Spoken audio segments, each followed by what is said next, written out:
Doutora, mas esse grupo de pais que tem contestado esta alteração do horário tem referido um pormenor que é sem esta alteração do horário proposta, as crianças ficariam, aquelas que não têm AECs, ficariam mais cedo libertadas para outro tipo de tarefas, nomeadamente para poderem estar com a família, para poderem desenvolver atividades noutras iniciativas, natação, equitação, outro tipo de atividades, e que agora são forçadas a ficar com aquele período preso.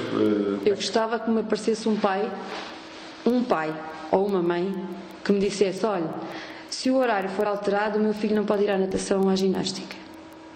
Gostava que me aparecesse um pai, porque não aparece. Sabe porquê? Porque, olha, a maior parte dos pais contestatários contestam um horário que muitas das vezes nem analisaram. A prova disso são as declarações que têm prestado na rádio. Eu já ouvi algumas onde, por exemplo, dizem que é impensável as crianças terem educação física no final do almoço porque podem esperar a digestão.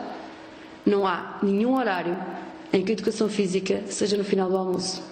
A educação física é sempre depois das 14h45. Sempre. Depois, as justificações que são apresentadas vão-se alterando conforme as respostas que lhes são dadas. Até porque a maior parte dos pais que contestam esta possível alteração do horário são pais que eu aceito que eles não estejam de acordo. Atenção, eu aceito isso. Nem toda a gente tem que concordar. Mas são pais que têm os filhos nas IPSS, na Misericórdia ou na MUT. Ora, esses pais que têm as crianças nessas duas instituições, o que é que isso implica na vida deles? Porque a maior parte deles, grande maioria, não vou dizer 100% porque não sei quem são os pais todos, mas a grande maioria desses pais só vai buscar os seus filhos depois das 5h30. Porquê? Porque são pais que estão a trabalhar. Não estou a dizer que o fazem porque são negligentes, não é isso, é porque estão a trabalhar e não têm outra alternativa, porque com certeza que se tivessem a possibilidade de os ir buscar às 3h30 iriam buscar, não tenho qualquer dúvida a esse respeito, mas a vida profissional não lhes permite e a maior parte dos pais só os vão buscar depois das 5h30. Portanto, para essas crianças que não frequentam os AECs, elas continuam a não ter que frequentar, só frequentam se os pais quiserem. A única coisa que os pais terão que fazer, ou teriam que fazer, ou deveriam ter feito, era irem junto da Misericórdia e junto da MUT e colocar a questão: olhem, o horário dos meus filhos foi alterado, ou vai ser alterado, porque eles foram avisados com uma semana de antecedência ou mais, alguns. Qual é a vossa posição? Vocês alteram também o transporte das crianças de forma a que as crianças só tenham que estar na escola no período da atividade letiva? Como é que isso vai funcionar? Posso dizer que poucos foram os que o fizeram. Muito poucos foram os que o fizeram. Doutora, para este cenário, então, como é que entende toda esta contestação que foi criada? Não entendo. O que eu entendo é que é assim, tenho pena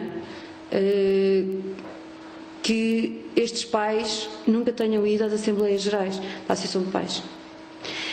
E há aqui outra questão que é importante salientar, é que assim, eu estive em diversas reuniões com a Câmara, com o agrupamento de escolas, com a DREC e com a equipa de apoio às escolas. Quando foi apresentada esta alteração do horário, o professor Coutinho elaborou 2 horários. Um horário que já tinha sido elaborado no tempo em que a doutora Isabel Serra era a Presidente da Associação de Pais, que era o seguinte: haveria um dia por semana em que, da parte da tarde, as crianças só tinham atividade letiva, portanto, quem não frequenta, só tinham atividades de enriquecimento curricular, portanto, quem não frequentava essas atividades teria a tarde livre. E outro dia por semana, em que ao primeiro tempo da tarde, teriam uma aula de enriquecimento, em que penso que era inglês. Esse horário foi o horário que foi sempre defendido pela Associação de Pais. Agora, por mim, e, na altura, pela doutora Isabel Serra. Foi-nos dito a ambas, e principalmente posso falar por mim, porque foi à minha frente que isso foi dito, mas sei que também foi dito à doutora Isabel, que esse horário era ilegal, que não poderia haver nenhum dia por semana sem atividade letiva no período da tarde. Por essa razão, esse horário foi chumbado. 2 vezes esse horário foi chumbado.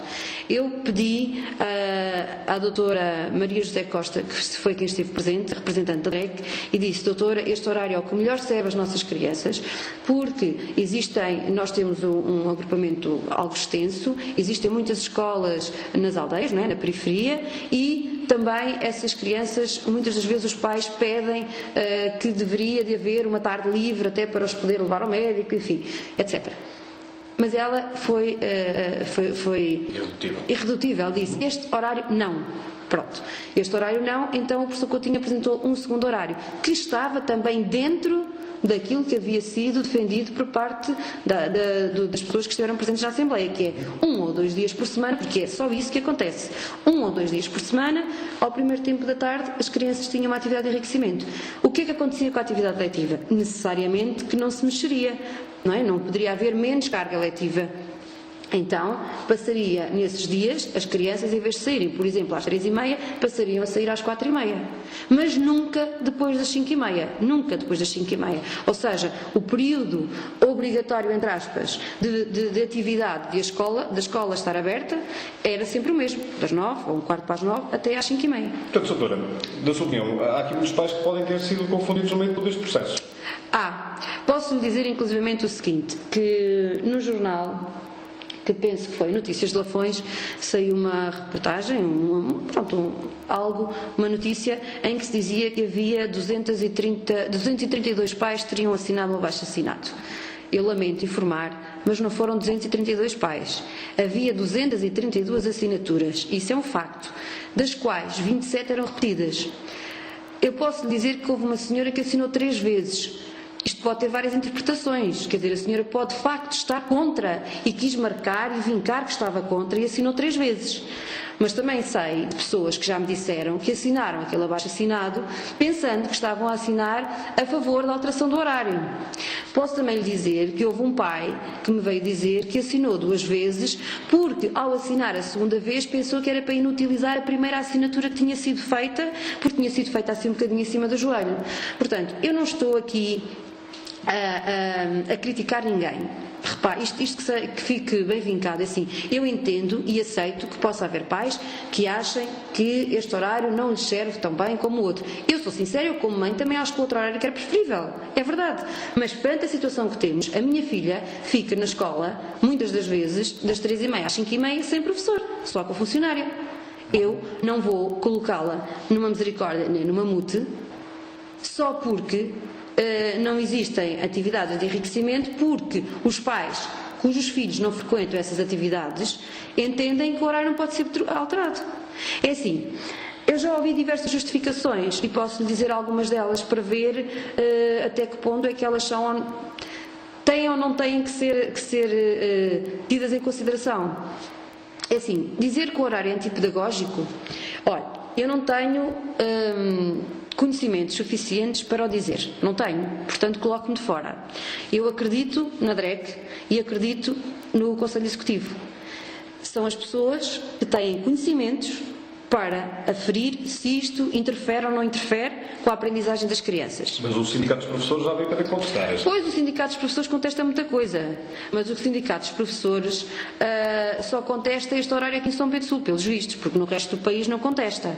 Porque eu posso lhe dizer que aqui à volta de São Pedro Sul, quase todas as escolas têm este horário. Eu posso lhe dizer, por exemplo, que em Lamego, todas as escolas têm atividades de enriquecimento no período da manhã e no período da tarde a qualquer hora.